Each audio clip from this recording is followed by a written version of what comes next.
Meditation is a strange thing. When you first start, you come to somebody's satsang. There may be 3 or 4 people sitting there already when you arrive. You sit down. They may hand you a flyer that tells you how their meditation practice goes. Typically, you're all very quiet. Even after the program starts, you remain quiet. You're trying to find the correct depth for your consciousness. If you've been meditating for 5 years or so, you automatically slip into consciousness, into a fixed conscious state when you go into meditation. Your body calms down, becomes more focused. Thinking stops more or less. Your body seems to harden. And I mean by that, it seems fixed to you as a sitter. Your body feels fixed.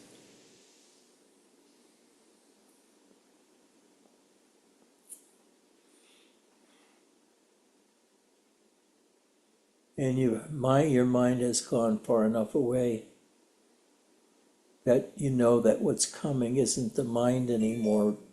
It's something different. It might say the basic state, not the mind state or the dream state, but the basic state of being aware. After a while, the meditator takes this as their primary state, not the state that most people take as their basic state. But this state is filled with peace, filled with quietness. The body is very quiet. By now, your body should be filled with bliss.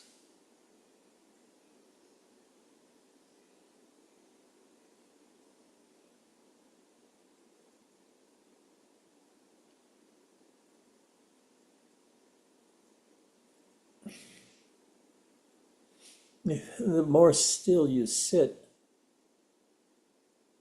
the more intense is the bliss that you feel. And it can increase in intensity up to a certain point. And you can sit this way for an hour, 2 hours, steady without moving.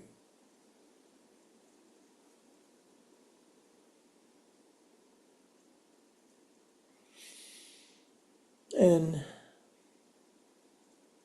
when you're in this state, it seems like you're aware of maybe 4 or 5 levels of consciousness inside of you instead of the one level that you're used to being in the everyday world when you're awake. Here, you have sort of a ladder taking you deeper and deeper into your consciousness and your body.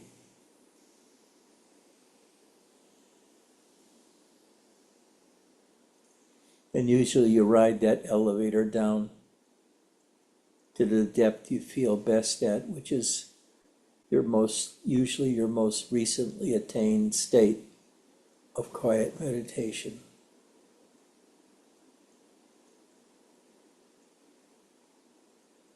Over the years, you go through many different changes and deepenings.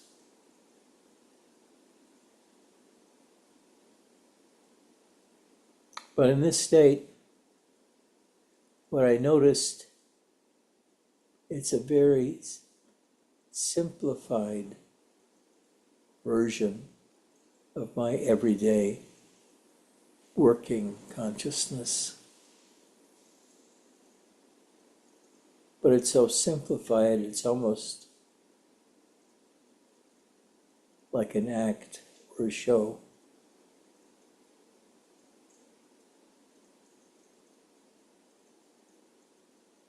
There's just one being in this state, and that's you.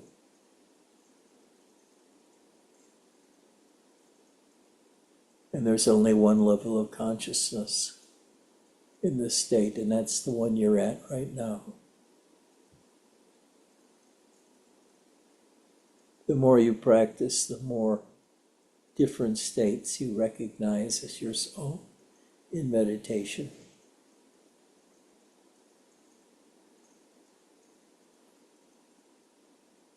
And there is a progressive learning as to what the meditation states are like, how to do them, what they're good for, the various levels. But I never meditated with an intent to use that level of meditation to fix something in my life or to control something in my life. I was just surrendering my consciousness to whatever came up in my awareness. I had a passive attitude towards meditation, still do.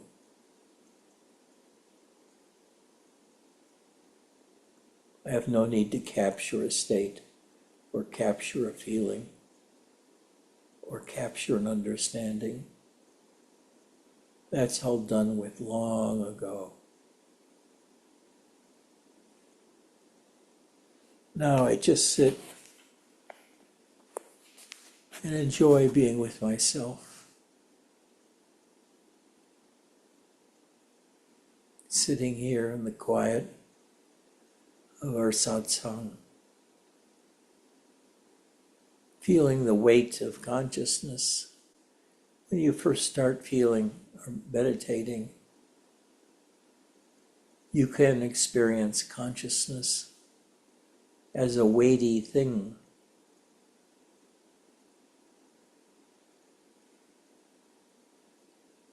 And it can get heavier and heavier the deeper you go, or it can get lighter and lighter the deeper you go. That's not a constant.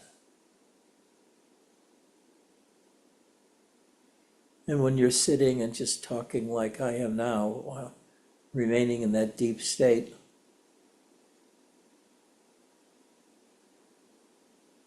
the deep state is just doing everything possible to make me happy. My mind is quiet. My thoughts are quiet. I feel a kind of bliss of my own existence.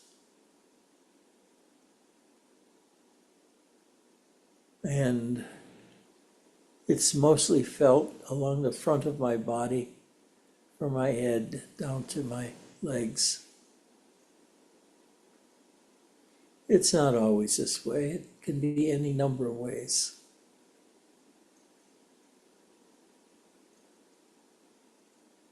But I've been practicing this meditation for such a long time. It's to me what meditation is, which is losing your mind and who you are in order to join into something new.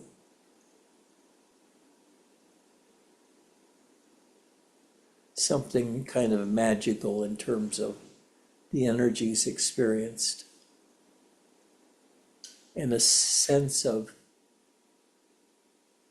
belonging in this state. That this isn't a part of the mind that people normally touch. This is what meditators touch.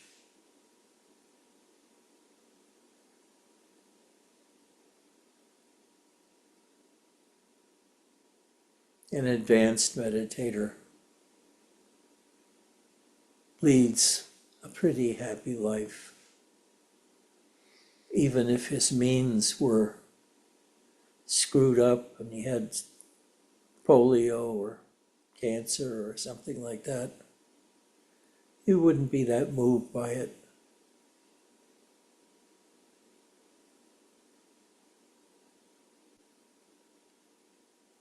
He'd more or less say to himself, and that too, and that too.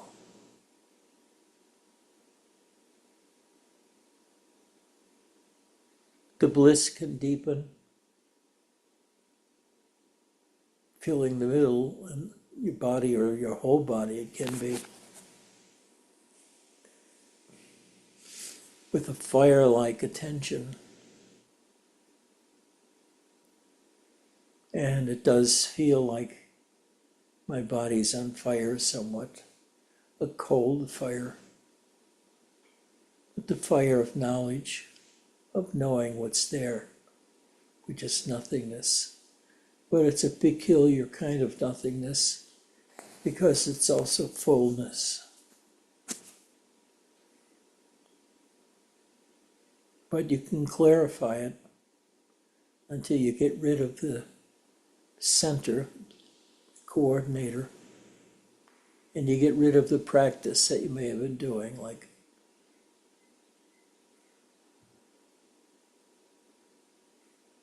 going inwards for 4 seconds and then coming out. When you're a practiced meditator, you're pretty much in bliss all the time, especially when you're meditating. And I don't mean by it all the time that you're in the kind of ecstatic bliss that makes it hard to function. That only happens certain times when you're in meditation. And the meditation takes you very, very deep, to a deeper level, which you won't experience again for several years. There's a what's the word for it? There's usually a constant compression of yourself into nothingness by the type of meditation we practice, which is to not focus on any object.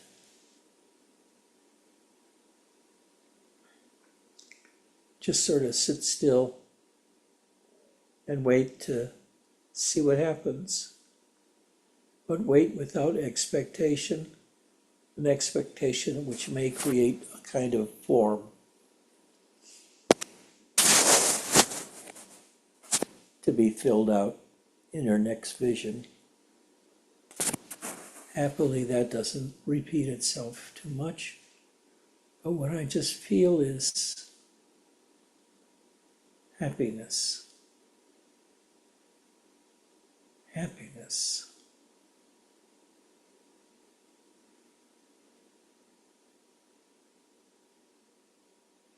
I have no illness. I have my meditation, which gives me happiness. My mind has been mostly cleared over the years, so that when I'm conscious in a way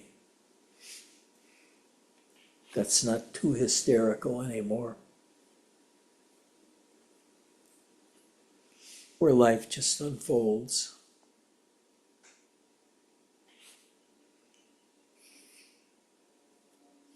And the unfolding is not painful.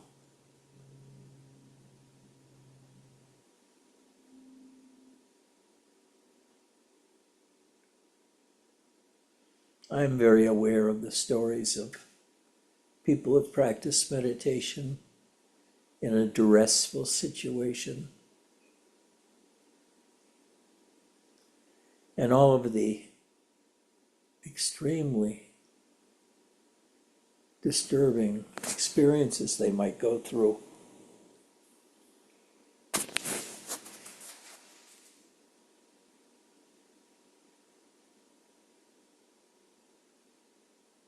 But here, I've got nothing.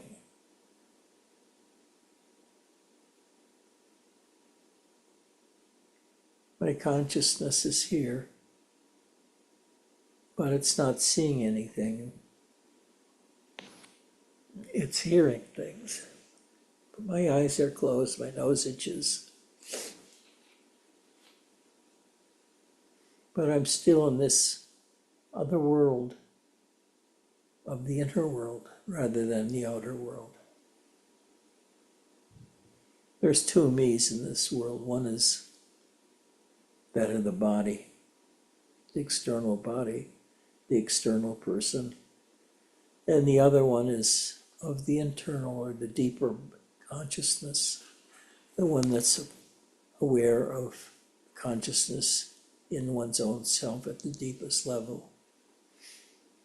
This is abiding in the self.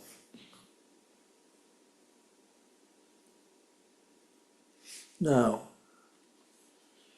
you can develop all kinds of powers by different kinds of meditation and practices. I've never done that. I did it early on in my career, but it didn't work very much.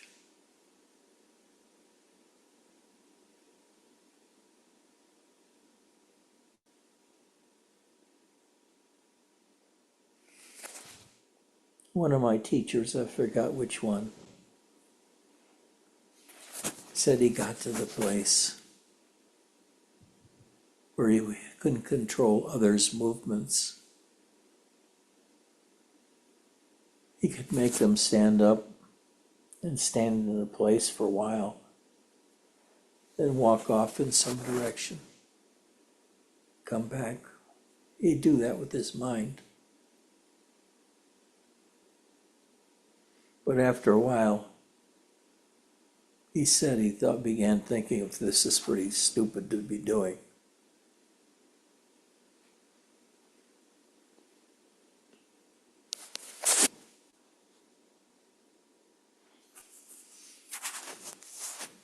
I hope you're all fine. I wish you happiness, all of you. And you can have it too. And meditation is the key. Not believe in anything, but just hang on to meditation as your escape and as your telescope to explore the inner world.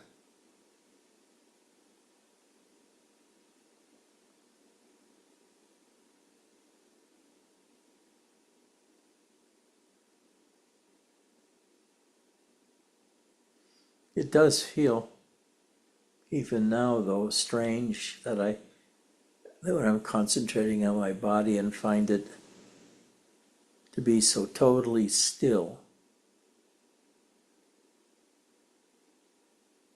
it would take effort to move. I just find this strange. But this is how it always is.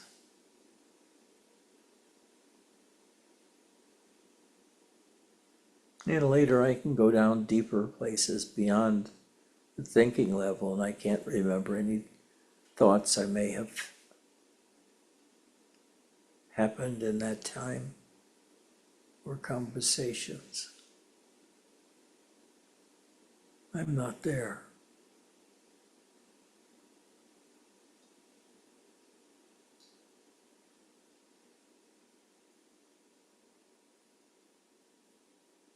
Now, there are lots of people who are advanced meditators or teachers, spiritual teachers, that take these meditative states as being the end-all of the practices.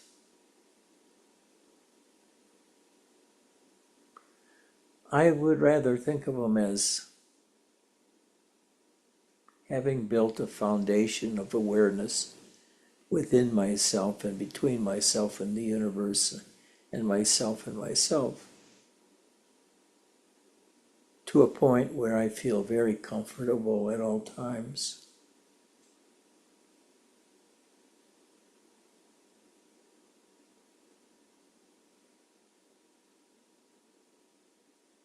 And I don't feel highly elevated or ever depressed.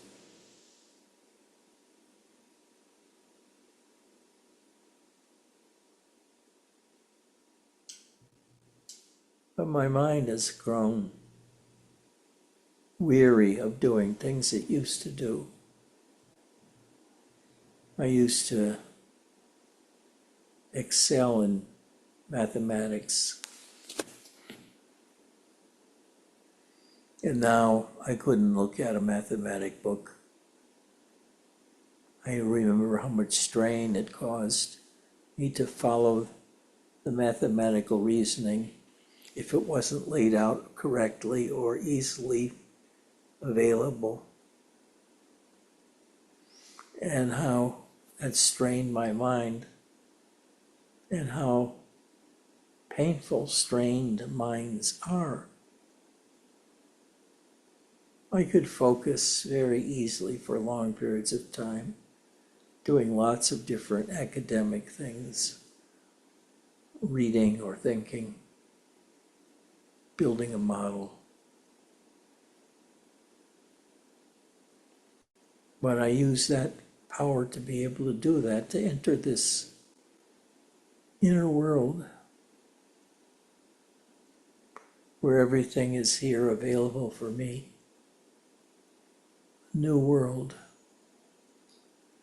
The opposite of the one that I've lived in all my life. Only this one is inside of me. And it is my own kingdom.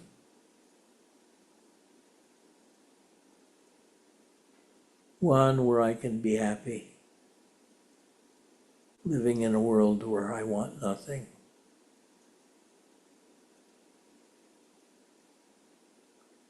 Maybe I have a strong desire, though, to teach this happiness to others.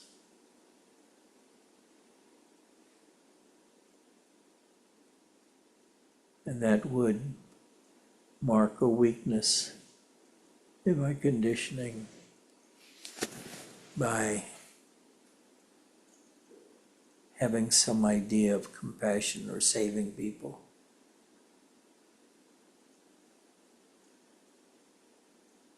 I know if only I could give my mind state and body state to the people that were coming for satsang, maybe for the first time or the 100th time, and they were suffering somehow with depression or fear of death.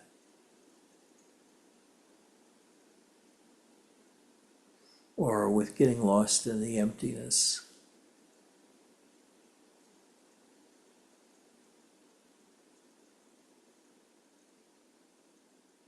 You begin to realize truly there is nothing. You are nothingness that changes. You're never ending.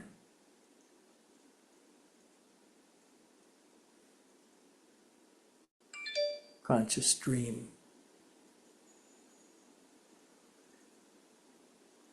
Where you go through so many different states, so many different meditations, so many everyday mind situations.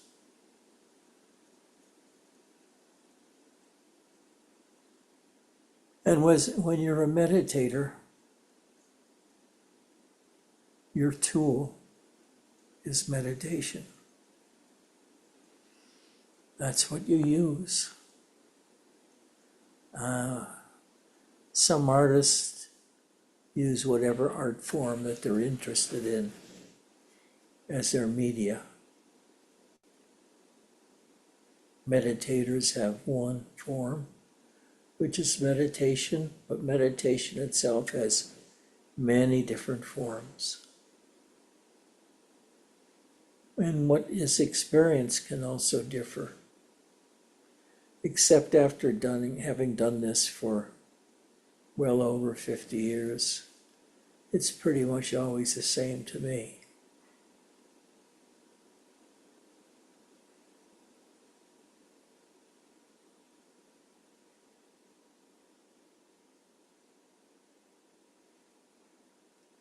When I was first starting in spirituality,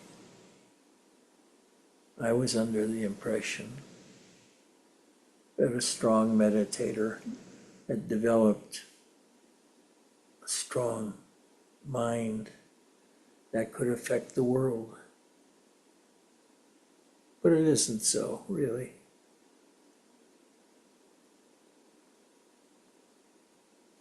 Usually you get to a point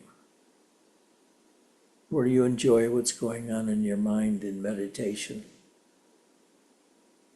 and you gradually lose interest in the crap you're usually interested in, like television, playing cards with the neighbors at night,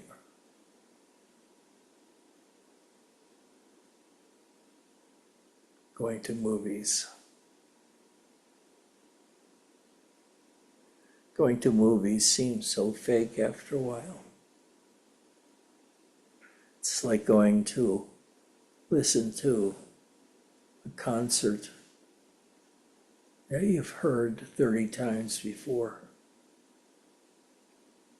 Yeah, the music is riveting, but after 30 times, there's nothing special in separating your current mind state with past mind states. The advanced meditator is always close to meditation.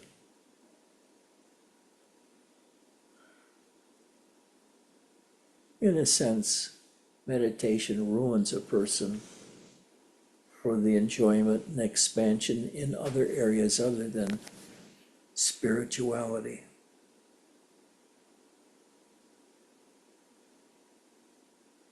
When you have a spiritual bent, and when you practice meditation a lot in different ways of meditating over and over and over again, you really get happy. You get happy being a meditator. And when you come out and become an ordinary mind again, talking to other people and bouncing concepts around, the happiness is still there in the background, sort of behind you and above you, ready to descend at any time.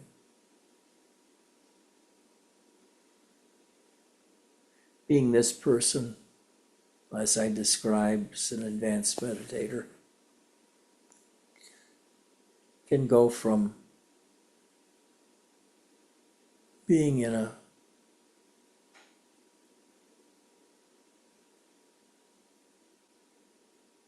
let's say some sort of disturbed mental state. I can't think of one to talk about, but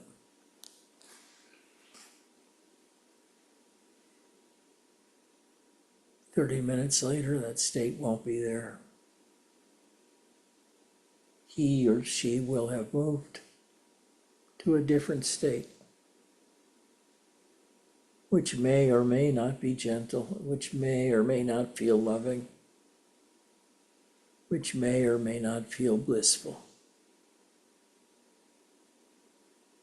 But after a while, they're almost always blissful. And by that I mean, after 20 years or so, your life becomes pretty smoothed out.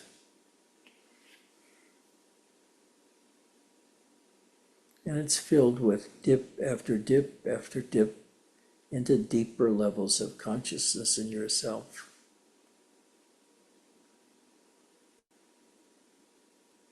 And this is how you dare to be a meditation teacher, because you've done it all. You've, in a sense, practiced every kind of meditation that's ever been, since they're all suited to understand the mind in one way or the other.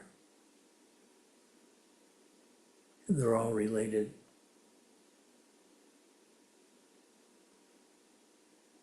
And you realize that consciousness visits you It's yours in a sense because it's in your body, your mind.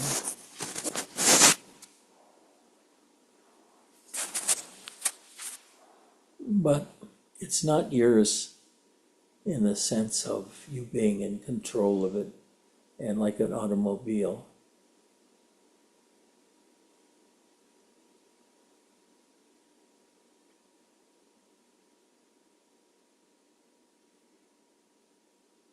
But you are happy most of the time.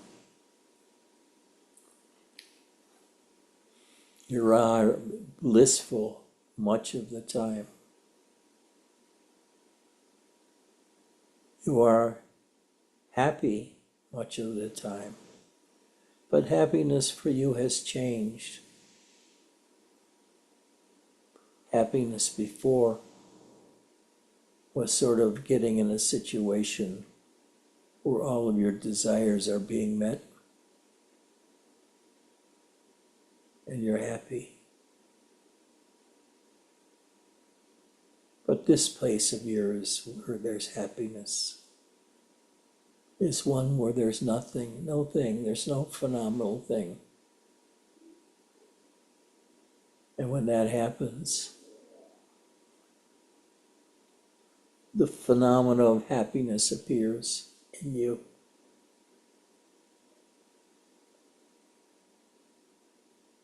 And you act and speak out of that happiness.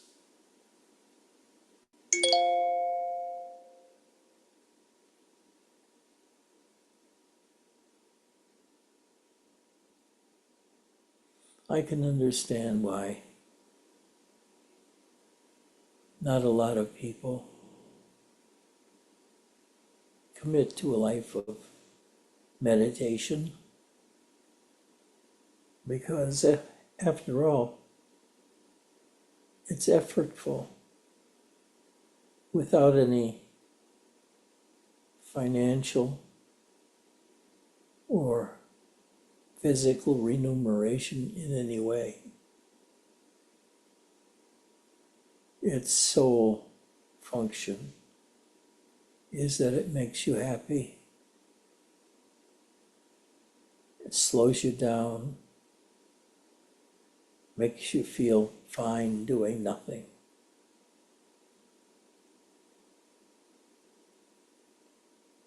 And you can be doing nothing man, like Robert was, and called himself to be. The one that no longer strives.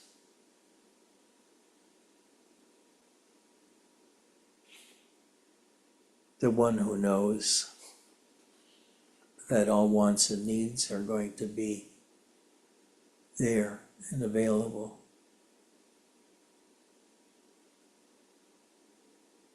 Something will happen and things will work out.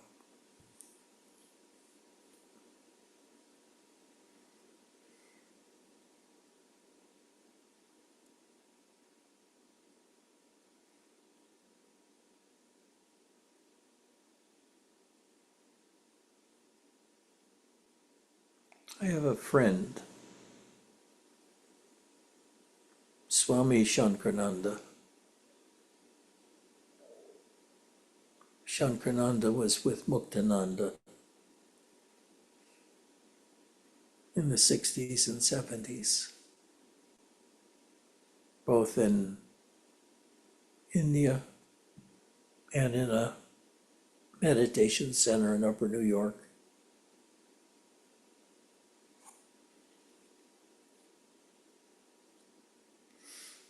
I liked him a lot. Our birthdays were 4 days apart, the same year. We were born the same year in March. I in March 10th and him March 14th. We're alike in several different ways, both with a kind of intellectual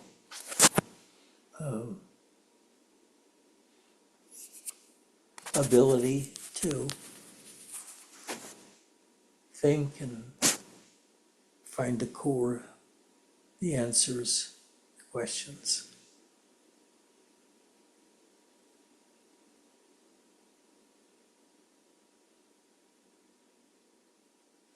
And his beingness, because I felt that same full life consciousness in him as I felt in myself, someone who had practiced so much meditation. Unlike me, Shankananda really didn't have any teachings.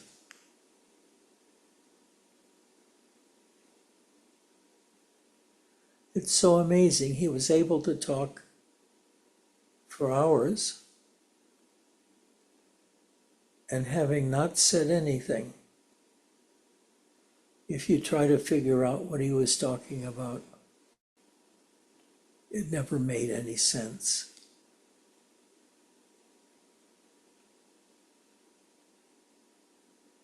But it didn't need to. His satsangs were so beautiful.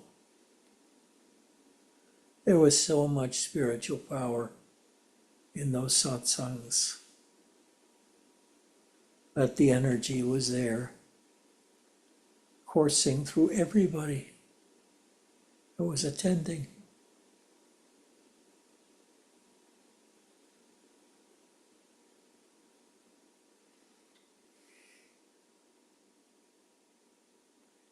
It's so strange. We're so similar in so many different ways. But his way was so different from mine in terms of what he encountered as problems and everyday things. It was like he is an entirely different world. But I guess I would appear that way to many people too. But Shankarananda, through the best satsangs I've ever been in,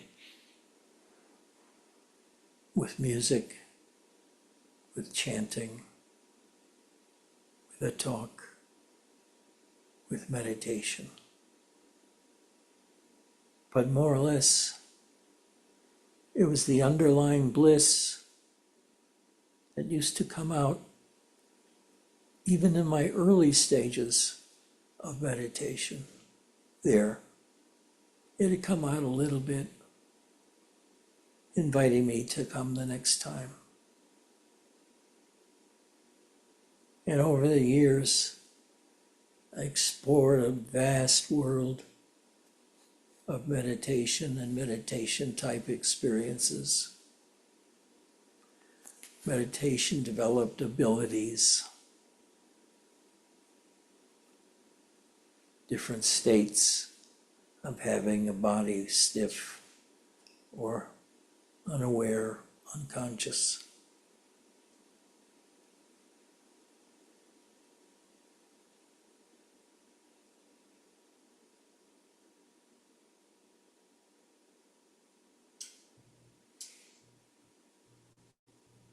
And I realize this consciousness in my body, present body, is only a visitor.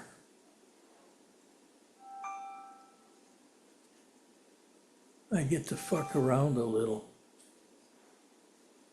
in everyday life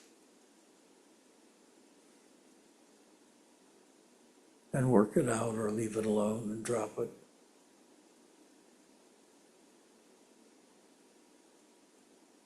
But I can't move far from my home of feeling the bliss in the silence and quietness of meditation, or in the presence of another spiritual being which will light me up whether it be Muktananda or Shankarananda or some other Ananda, because you know that you're there. This is where you should be. This is where you're going to find happiness. This is where you're going to find out about your health, who you are and what you are. All those ideas that are developed in meditation are fully filled out. You know everything that's worth knowing to you. You're no longer questing after understanding, because you've been through so many different ways of understanding. Got to add another one is just shameful waste of time.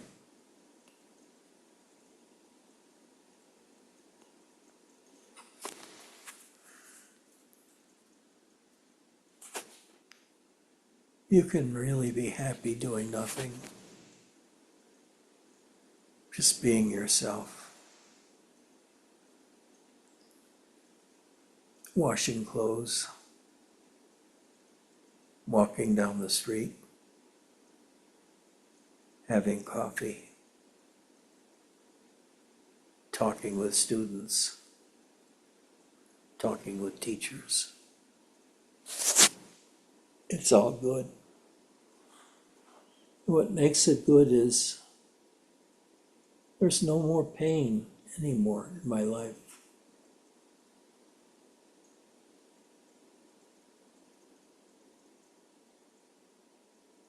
There may be a momentary pain. And by that I mean the shorter or longer. When one of my cats dies, and if I was attached to that cat, I've been attached to a lot of my cats, but not all of them. But that kind of life lesson isn't as hard as it used to be, because I have me and happiness in hand when this new situation comes around. And this new situation is done against a border of infinity, of utter emptiness, utter silence.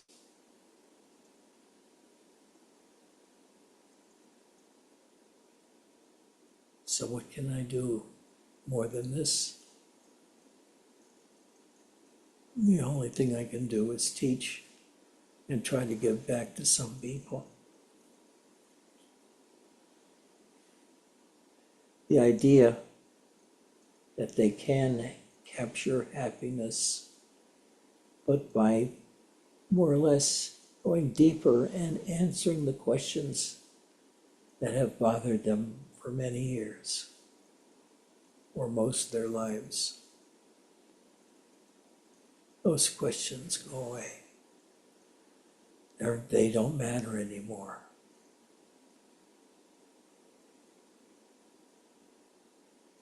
They are melted in the bliss of being. There's no more need to read, to understand, to penetrate intellectual points, philosophies. They no longer challenge you into engagement. You've gone beyond them.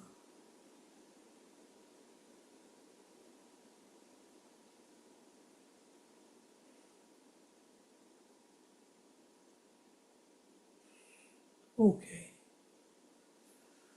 Are there any questions?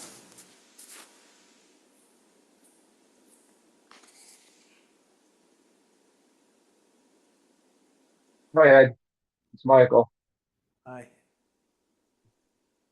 Hi. Yeah, I got a question. A couple of them. One's really quick. You mentioned in this satsang about how you never really look to use any of the meditative that one could potentially get from meditation. Did you find, were you still doing randori at the time you meditated? And did you find that that helped your randori any? What's randori? Well, you mentioned that you did a lot of martial arts at one time in your life. Yes. So what is it? What is it? I've forgotten. It's a sparring. It's sparring. You mentioned one time the Zen guy hit you in the shoulder and you guys got up and started like grappling out of play or something in terms of fun. And doesn't that improve your interpretation of somebody else's energies and movement?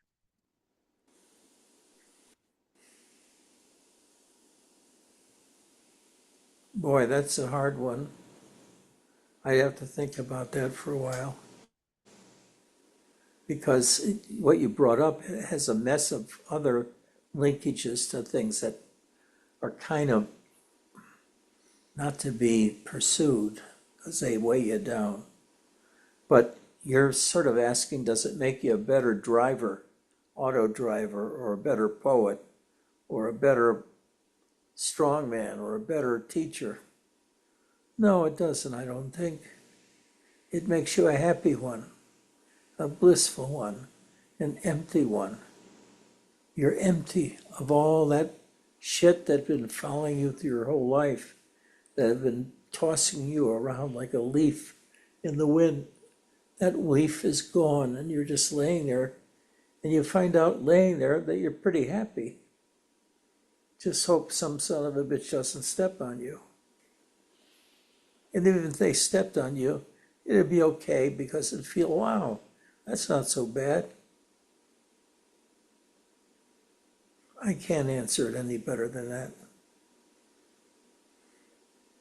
I guess my second question was that when it comes to, it says, it's once said that everybody's already awakened and there's nothing to awaken. I know there's a lot more that goes to that, but and I hate to minimize the importance of consciousness, but does a person who pursues a spiritual life through meditation gain the more benefit out of somebody else who just lives a life that just who does it, who just experience and enjoys life, and in terms of nothingness, don't they experience nothingness and sleep and escape everything and are happy too? So I guess long story short, does a person who meditates and develops that passion with awareness gain more benefit than somebody that's living a plain happy life? Uh, I think I'll have to send that one out for an answer somewhere because that's too general of a question because I'm not quite sure what you're getting at. Except it's sort of like, can you be as happy as you are now if you hadn't practiced? Well, I don't know. I can't unpractice that. I can't speak for other people. The other people that have gone through it are more or less, they've just been through it so long, for such a long period of time. There's no more questions that arise. There's no more problems that arise. I remember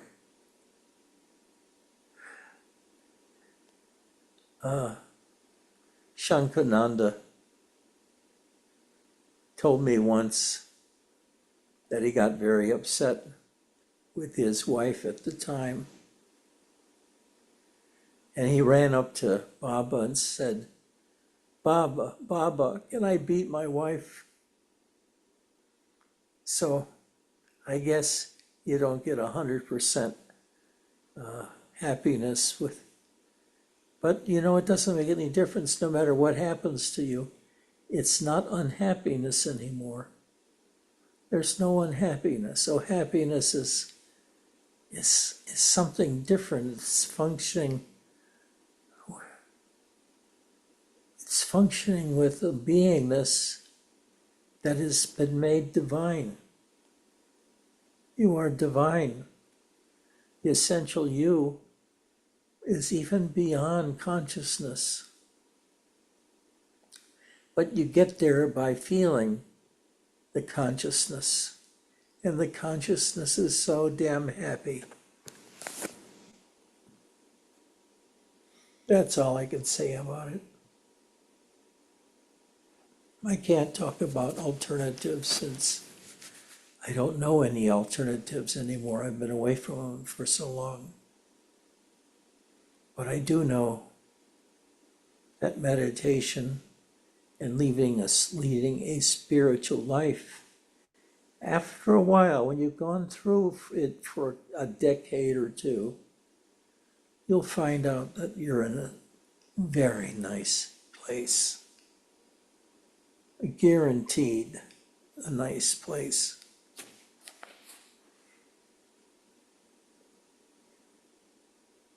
Yeah.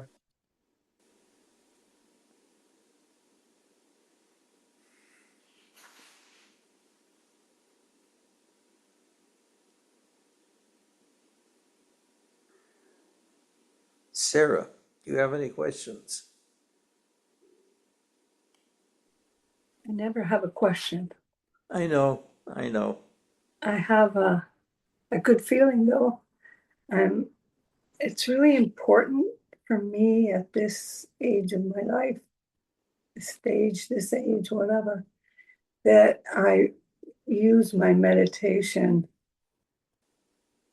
that I keep it, I keep a commitment to it, because I feel very calm, I feel very quiet, I feel very happy when I do it. And if I miss it for a day or two because I'm running off to do taxes and I'm running off to do something at the DMV, I feel the difference. I feel myself getting into the world and whirling around with the whirling dervishes. And when I do this, I'm not out there doing that. And I met with some people online that I friends I meet online on a Friday after doing the meditation that Chris and Bernadette have. And the first thing that somebody said to me was, "You look healthy and happy." I said, "Blame it on meditation. I just came from 50 minutes of getting quiet and being still. And if you see that as healthy and happy, thank you." That's all I have.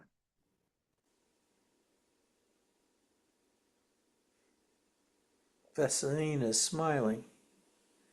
Vesselina, you've pointed yourself out, so it's up to you now to entertain us with 30 seconds or a minute of talking. Um, well, I was smiling because of what Sarah was saying. Part. And Which part? well, the fact that she says that she blames her happiness and like well-being on doing meditation practice.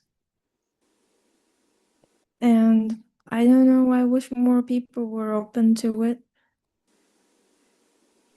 Because I go out now more and I see that most people are, that's a very foreign thing to them, to spend time on their own and to meditate or to just look inside. And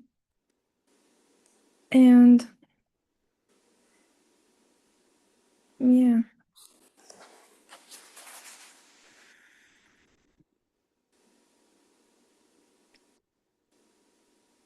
I wonder why more people are not open to meditation and to love. I feel a lot of people can't experience love, like real love. What do you have to say about that?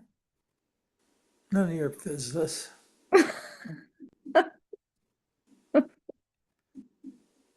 Hmm. Uh, Why are people so closed? oh, well, because we're caught in a web of pain, misery, of things that go wrong with our life, physical challenges, heartbreak, because they don't realize that more or less they're God. And instead they think of themselves as being a 12-year-old child, unable to cope in the world, unable to cope in groups, unable to find anything within themselves that they like and gives them happiness. They haven't trained themselves to just be quiet and live within themselves. They're always striving to do something outside and fixing their life by doing something in the external world or in their relationship with the external world, like weightlifting or going to places to be dressed up or prettified in some way or another. And then they find out that that doesn't really work either, and they're even more disappointed. It's one thing that meditation does is it kills that pain, that dissatisfaction with how we are in everyday life now. Because now our lives are so complicated and torn in so many different directions. But when you become a meditator, your life revolves around the invisible beingness in you. It's just there. All the time, there's a positive energy that flows and flows, and you can learn to grab it and hang on to it. And it's easier when you sit in meditation. But it's really a lot better to sit in meditation with a group of other people, because that gives the most power of support to your own meditation practice, is that other people think it worthwhile and they're doing it right with you. And if you want to, if you grab onto it, you can get the feeling of what that feels like, this state. Even a relatively new meditator, if they be quiet and don't question, but instead feel their whole body while this is going on. Look, feel what's in their back, what's in their stomach, what's in their head.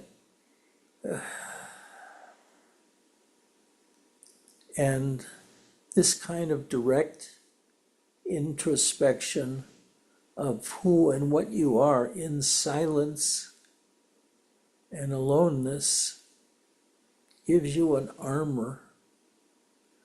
You're not disturbed by anything. I'm sure I could be disturbed by something or other, but I don't know what it'd be. It could be almost anything, but it hasn't happened in a long time.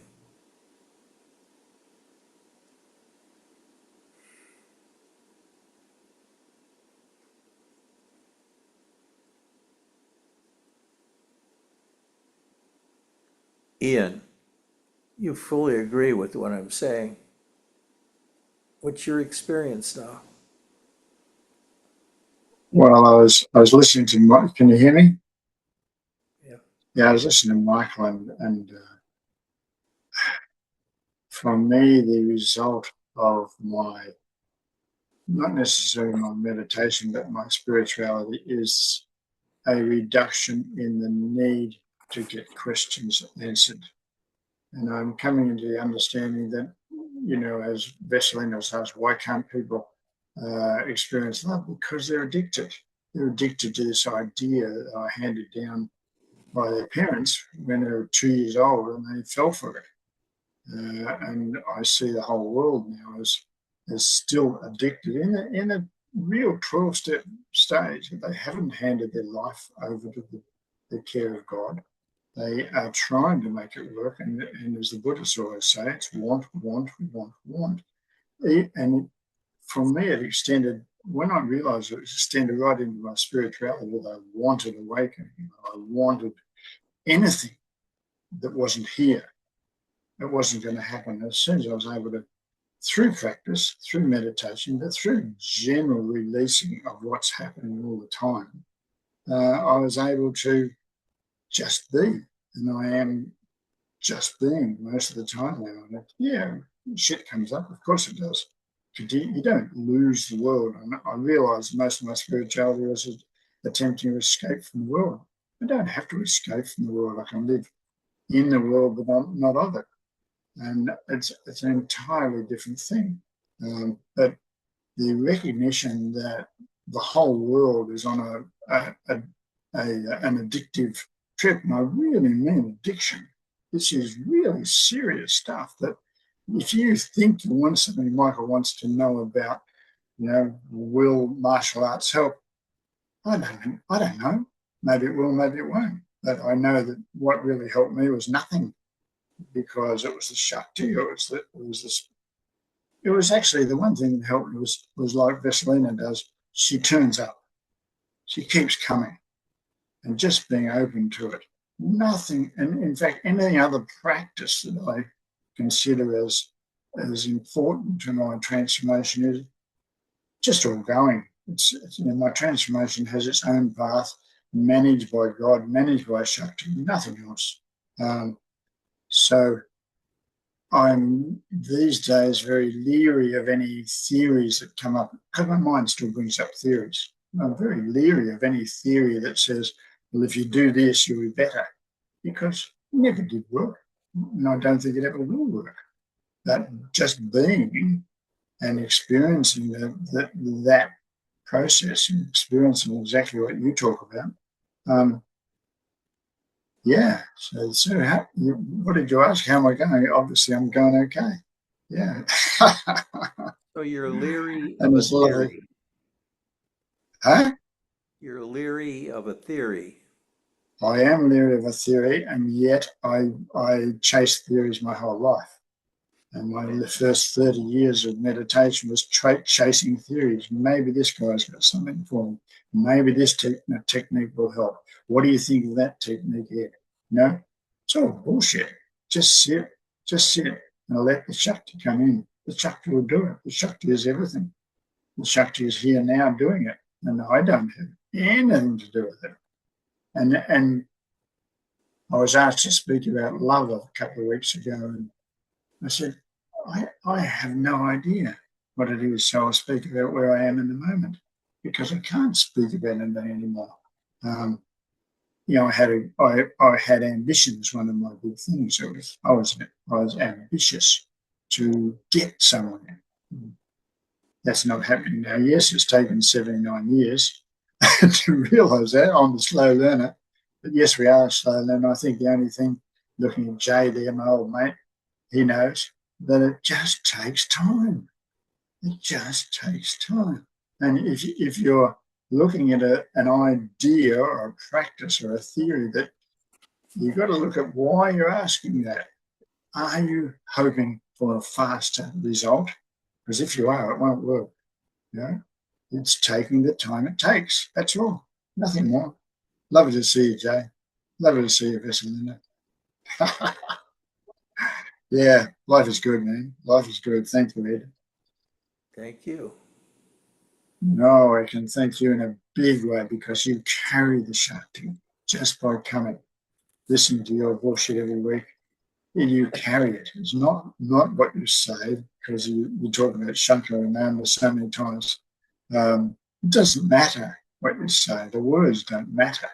It's the Shakti. And after every session, The bullshit behind the words, huh? It is the bullshit behind the words, the hidden bullshit. Yes. the sneaky bullshit. The Shakti is very sneaky. And the idea that someday you're going to be in this state that your mind doesn't do what it does. You told it to do what it does, so it does it. Now you're telling it to stop? No, it doesn't work.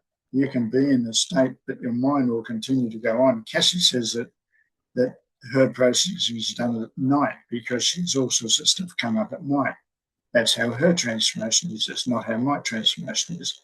And Michael, everybody's transformation is unique and different. So what you hear from one person isn't going to be the same as for you.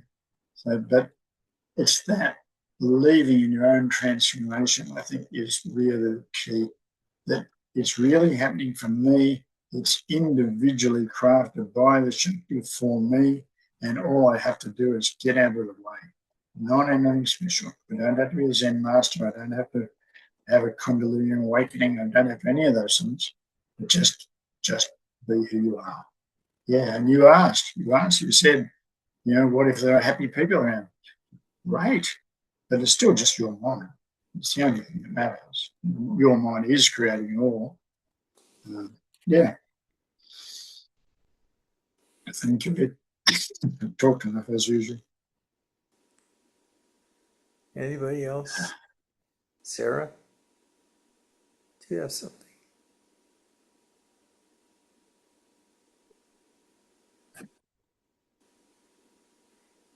Good to see Eric around there, by the way. He's looking good. Danny? Is this your first and last time you're going to be here? No. I didn't quite understood what you just said. It's a joke. I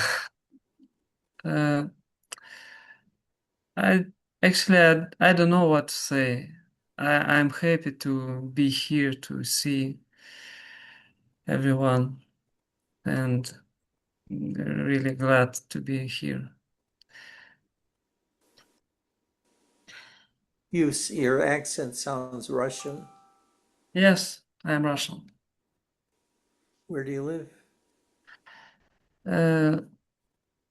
South Ural. It's about 2,000 kilometers from Moscow to the east. Wow. From Moscow. Wow. Not so far. Not so far, actually. What?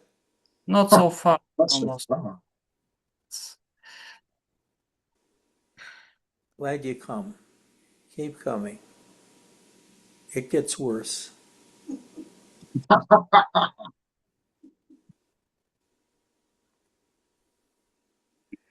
How are you, Bessie? Bessie, who enjoys saying a word, one or two words, and then getting the hell out and watching what happens. Yeah. Well, I am okay. I guess I'm a little disappointed and depressed. Why? Because I can't connect really to outsiders, to people who are not. I feel like I can't really get what I want from people that do not do spiritual practice. Like I can't really connect very well with people. Yeah, I know what the feeling is. The feeling is there's a dimension missing in them. And that when you're there, they look like a body. But when you interact with them, they're not quite alive. So they're going around sort of with half a body. And it's us poor people that have been sitting doing nothing and have been staying out of the way of hammers and guns. By just living this long, things get better. That was a joke too. Well, I have spent so much time doing meditations, sitting by myself and listening to spiritual talks or reading them, or what I talk to you, that I feel like I understand much more a spiritual teacher than an ordinary person. Yes. And it's not that I don't want, like, it's not that I don't know. You hear that in a spiritual person, you detect that they have the truth in some manner that you may lack, and you want to practice more to find out what the totality is of their outcome of their practice. The whole idea of coming to satsang is to get rid of something, usually a terrible depression or fear or something like that. People generally don't come to meditation to just acquire samadhi. That's usually something that's acquired along the way. I don't know. I have no idea. I never figured out where I was or who had what. I kept thinking I did know, but I really didn't have a clue.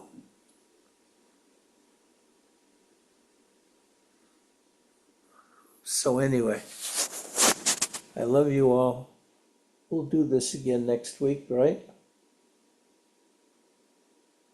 Take care. I love you all.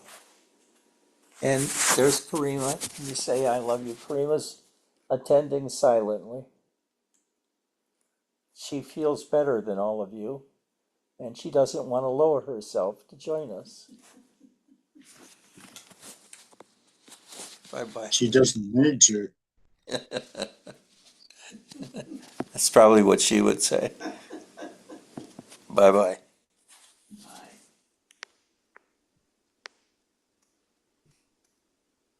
Jesse, it's quite normal to feel how you feel. There is a loneliness in this, there is a separation in this, and it is hard, and it's there just for you to go through. And yes, just sit with it.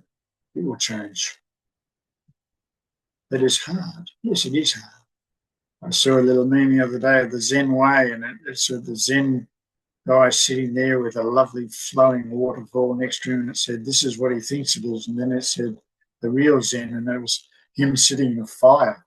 And it is true. It's, we go through stuff, and it's hard. So, yeah, you're doing okay.